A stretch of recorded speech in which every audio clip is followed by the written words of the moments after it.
Good morning, good afternoon, good evening, good night, good day to you. That's depending where you are in the world. I'm here live in London. It is Sabbath. It is, in world terms, Friday night. But in biblical terms, it is the Sabbath. The Sabbath begins sunset Friday. In Bible, it is preparation day leading to the Sabbath. We're reading from Conflict and Courage, the daily devotional, and today's title is He Lost His Patience. The scripture reading comes from James 1 verse 4. But let patience have her perfect work, that ye may be perfect and entire, wanting nothing.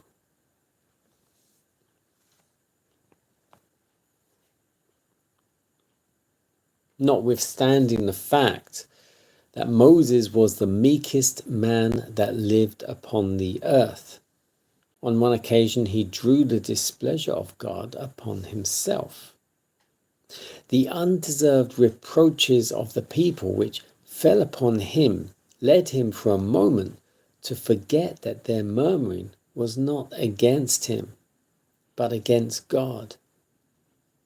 And instead of being grieved because the Spirit of God was insulted, he became irritated, offended, and in a self-willed, impatient manner struck the rock twice, saying, Here now, you rebels, must we fetch you water out of this rock?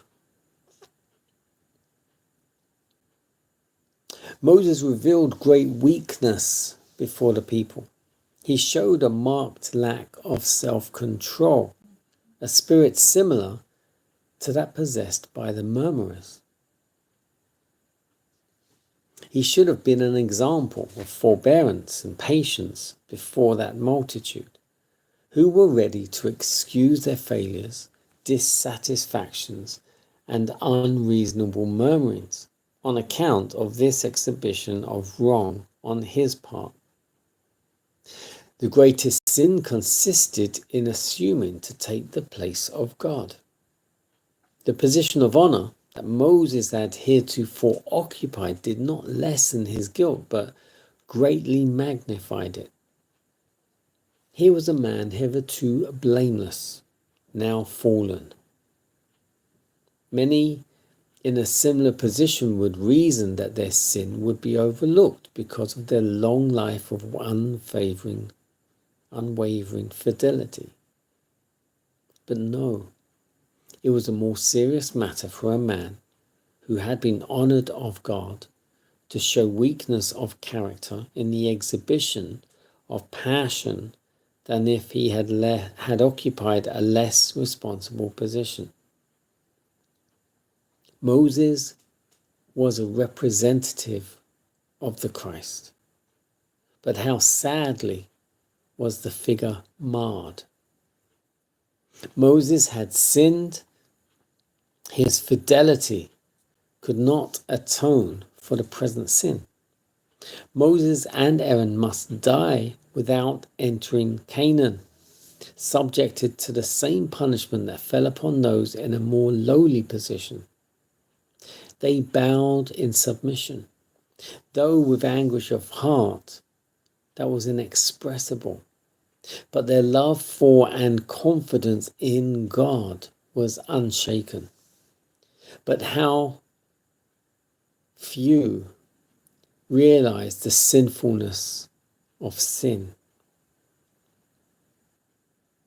The cases of Aaron and Moses show it is not a safe thing to sin in word, thought, or deed.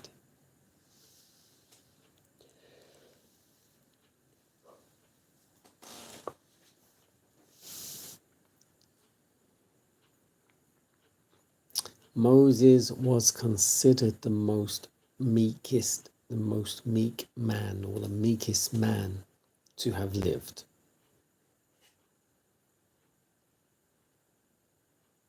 And yet, when he lost his self-control,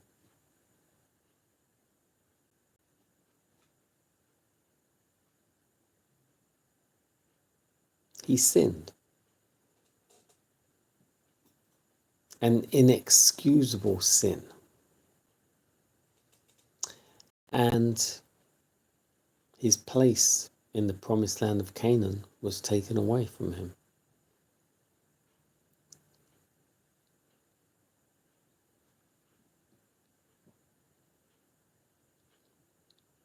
And once again, it says at the end of the whole devotion, it sums it all up in one sentence. Few, very few realize the sinfulness of sin.